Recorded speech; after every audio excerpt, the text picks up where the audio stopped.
అందరికీ నమస్కారం. ఈ రోజు నుంచి ప్రభుత్వం వారు హెచ్పివి వ్యాక్సిన్కి ప్రతి ఒక్కరికి కూడా, అంటే ఆడపిల్లలు ఎవరైతే 14 నుండి 15 లోపు ఉన్నారో వాళ్ళందరికీ కూడా హెచ్పివి వ్యాక్సిన్ చేయాలని చెప్పేసి ఒక నిర్ణయం తీసుకుని ఈ కార్యక్రమం చేపడుతుంది.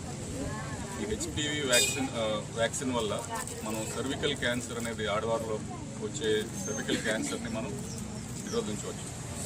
అయితే దాదాపు 1,20,000 మంది పైగా ఈరోజు మనం ప్రతి సంవత్సరం కూడా భారతదేశంలో ఈ సర్వికల్ క్యాన్సర్ బారిన పడుతున్నారు. ఇందులో దాదాపు 75,000 మంది ప్రతి సంవత్సరం మరణిస్తున్నారు. చాలా కొంచెం అగ్రెసివ్ క్యాన్సర్ వంటిది. కాబట్టి క్యాన్సర్ యొక్క కారణం ఏంటంటే HPV virus, human papilloma virus.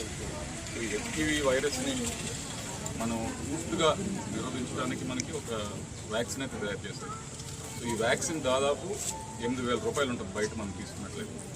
కానీ ప్రభుత్వం ఉచితంగా ప్రతి ఒక్కరికి కూడా 14 ఏళ్ళ నుండి 15 ఏళ్ళ లోపు ఉన్న ఆడపిల్లలందరికీ కూడా ఉచితంగా ఈ కార్యక్రమం చేపడుతున్నారు. కాబట్టి ప్రతి ఒక్కరికి ముందుకు వచ్చి పిహెచ్సిలో, కోరుకొండలో కానివ్వండి, కొట్టేశ్వరంలో కానివ్వండి, సీతానగర్లో కానివ్వండి, ఇక్కడ అన్నీ కూడా ఉచితంగా చేస్తున్నారు. కాబట్టి ప్రతి ఒక్కరు కూడా ముందుకు వచ్చి చేయించుకోవాల్సింది. సార్ వ్యాక్సిన్ గతం టెక్నాలజీ మారుతుంది. ఇది వేరియంట్ మారిందండి. వేరియంట్ మారిందండి. గవర్నమెంట్ సింగిల్ వేరియంట్ కింద ఇస్తున్నారు. సింగిల్